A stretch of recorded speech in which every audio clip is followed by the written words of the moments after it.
বোরো চাষে ডিভিসির জল দেওয়া নিয়ে মঙ্গলবার বৈঠক করল পূর্ব বর্ধমান জেলা প্রশাসন। আগামী 5ই জানুয়ারি থেকে রবি চাষের জন্য এবং বোরো চাষের জন্য 26শে জানুয়ারি থেকে ডিভিসি ক্যানেলগুলিতে জল দেওয়া হবে বলে বৈঠকে সিদ্ধান্ত নেওয়া হয়েছে। চলতি মরশুমে ডিভিসিতে মোট 2,09,340 একর ফিট জল রয়েছে বলে ডিভিসির পক্ষ থেকে জানানো হয়েছে। এই জলে পূর্ব ও পশ্চিম বর্ধমান, হুগলি, বাঁকুড়া ও হাওড়া জেলার মোট 66,650 একর জমিতে চাষ করা যাবে বলে জানা গেছে, যা প্রয়োজনের তুলনায় অত্যন্ত কম।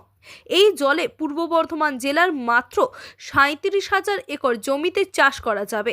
মেহবুব মণ্ডল জানিয়েছেন, এই পরিস্থিতিতে এদিনের বৈঠকে সিদ্ধান্ত নেওয়া হয়েছে যে পরিমাণ জল পাওয়া যাবে তা দিয়ে একদিকে জল দেওয়ার চেষ্টা করা হবে এবং অপর এলাকায় ক্যানেল বন্ধ রাখা হবে। আমাদের আজকে মিটিং ছিল। আমরা তো হচ্ছে যে আমাদের মিটিংয়ে সব এডিএম, সভাধিপতি এবং আমাদের আধিকারিকদেরকে নিয়ে এবং ডিডিএ সাহেব, এগ্রিকালচার সব নিয়ে আমাদের মিটিংটা আজকে হলো।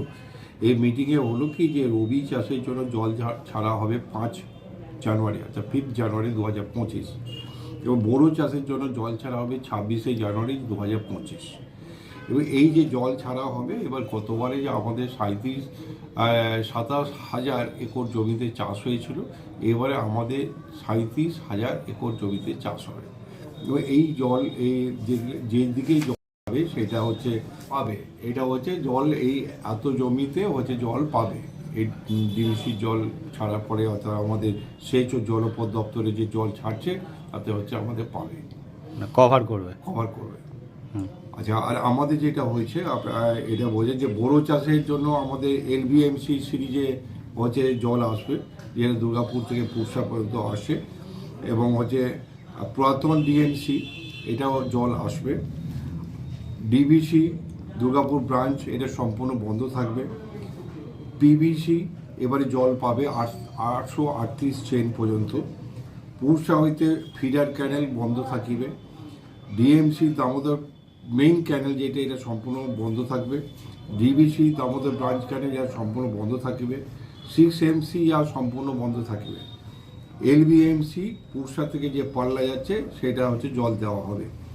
ইডেন খাল 2,805 চেন থেকে পাল্লা হতে 3,167 নিচ্ছে হারালা পর্যন্ত জল দেবে। এখানে ব্রাঞ্চ 1 এবং ব্রাঞ্চ 2 বন্ধ থাকবে। নিউ গাঙ্গুর পাল্লা হইতে 360 চেন ছিনুই পর্যন্ত জল যাইবে।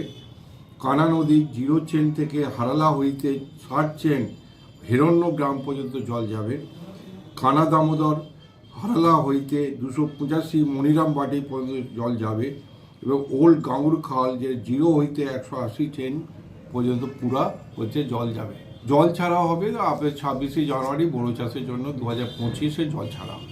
আচ্ছা, আপনাদের যেটা হয় যে আমাদের কয়েকটা মাঝখানে বিরতি নিয়ে হচ্ছে জল ছাড়া হয়, এবং 30শে এপ্রিল পর্যন্ত 2025 পর্যন্ত ক্যানেলগুলিতে জল দেওয়া হয়। দেখো, এবারে 8টা ব্লককে হচ্ছে কভার করার চেষ্টা করা হচ্ছে।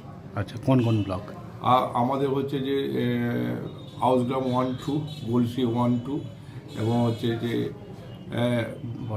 বর্ধমান 1-2, মেমারি 1, জামালপুর, এই 8টা ব্লক। আচ্ছা, এবার গতবারে 27,000 হচ্ছে একর জমিতে হচ্ছিল, এবারে 37,000 একর। এই যে 10,000 একর জমিতে হচ্ছে বেশি চাষ হবে, এইটা মেনলি যেটা হচ্ছে হাউসগ্রাম 1-2 এবং হচ্ছে যে আপনার মেমারি 1।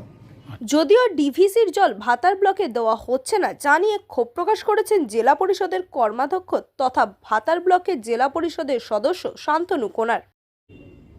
বোরো চাষকে সামনে রেখে যে ডিভিসির তরফ থেকে জল দেওয়া হচ্ছে, আপনারা জানেন যে পূর্ব বর্ধমান জেলায় 3টে জেলা নিয়ে বরাবর একটা মিটিং হয়ে থাকে এখানে, যে সেই জল দেওয়ার জন্য। আমরা মিটিং হয়ে যাওয়ার পর তার ফাইনাল লিস্ট যখন দেখতে পাচ্ছি, সেখান থেকে জানতে পারছি যে বেশ কয়েকটি ব্লক বঞ্চিত হচ্ছে, তার মধ্যে ভাতার অন্যতম। এখন ভাতার ব্লকের প্রসঙ্গটা আমার বলার উদ্দেশ্য একটাই, কারণ এবছরে যে 2টো বন্যা হয়েছিল তার মধ্যে একটি বন্যা, প্রথম যেটা হয়েছিল সেটা ডিভিসি ছাড়া জলে মারাত্মকভাবে ক্ষতিগ্রস্ত হয়েছিল আমন ধান। সবে তখন ধান রোয়া হয়েছে, তাই আমরা এটা মনে করি যে ডিভিসির একটা দায়িত্ব থেকে যায় যে ডিভিসি ছাড়া জল যখন এক্সেসিভ ওরা এটা জলটাকে যখন ছেড়ে দিচ্ছে, সেই জলে যখন বন্যা হয়ে ধান নষ্ট হচ্ছে, সেই নষ্ট হয়ে যাওয়া এলাকাগুলোতে ধান যেখানে নষ্ট হয়ে গেল, সেখানেই আমরা চাইবো যে ডিভিসি জলে চাষ হোক, বড় চাষটা হোক, চাষিরা অন্তত পক্ষে এই জায়গায় যায়। কিন্তু আমরা দেখছি শুধু এবছর বলে নয়, প্রায় 13 বছর ভাতার ব্লক বঞ্চিত হচ্ছে, এমনকি ভাতার বিধানসভার চাষিরা বঞ্চিত হচ্ছে। এর ফলে চাষিরা যেমন ক্ষতিগ্রস্ত হচ্ছে, তেমনি গোটা পূর্ব বর্ধমান জেলার মধ্যে ভাতার হেক্টর প্রতি ধান উৎপাদনে, যার কুইন্টাল প্রতি ধান উৎপাদনে ভাতার এলাকায় যে একটা বিরাট উৎপাদন থাকে, সেটা ব্যাহত হচ্ছে। কিন্তু এটাকে বঞ্চনা বলেই মনে করছি, এবং ডিভিসির এই যে একটা একপেশে সিদ্ধান্ত, এবং কিভাবে যে তারা এই সিদ্ধান্ত নেন, কাদের সঙ্গে মিটিং করে কে তাদেরকে জানায়, এটাতে আমরা অবাক। ভাতার তার ক্যানেল সার্বিকভাবে সংস্কার করা হয়েছে, করেছে ডিভিসি কর্তৃপক্ষই করেছে, তাতে চাষিরা সহযোগিতা করেছে মজে যাওয়া ক্যানেলগুলি।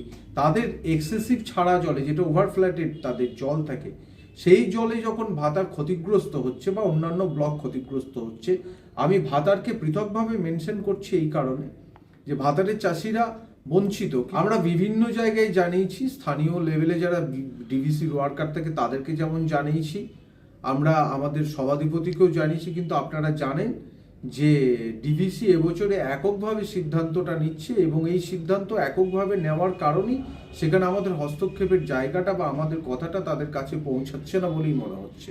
তবুও আমি চেষ্টা করব যে ডিভিসির হায়ার অথরিটিকে একটা চিঠি করার জন্য। ভাতারের চাষিদের যে ব্যাপক ক্ষোভ, তাদের যে ব্যাপক একটা হতাশা, তাদের হাহাকার, আমরা জনপ্রতিনিধি, তারা আমাদের কাছে জানাচ্ছেন। আমরা চাইবো যে ডিভিসি এটা আন্তরিকভাবে ভাবুন, কারণ তাদের ছাড়া জলেই আমন ধান ক্ষতিগ্রস্ত হয়েছে। অতএব কিন্তু তাদের নৈতিক দায়িত্ব থাকে যে ডিভিসি তারা যখন জল দিচ্ছে তখন ভাতারকে ইনক্লুড করা, কারণ ভাতার একটা 14টা অঞ্চলের ব্লক এবং 16টা অঞ্চলের বিধানসভা। স্বভাবতভাবেই এই বঞ্চনা, আমি একজন চাষি, আমি নিজেও ক্ষতিগ্রস্ত হচ্ছি, এই তীব্র প্রতিবাদ জানাচ্ছি ডিভিসির এই একপেশে সিদ্ধান্ত।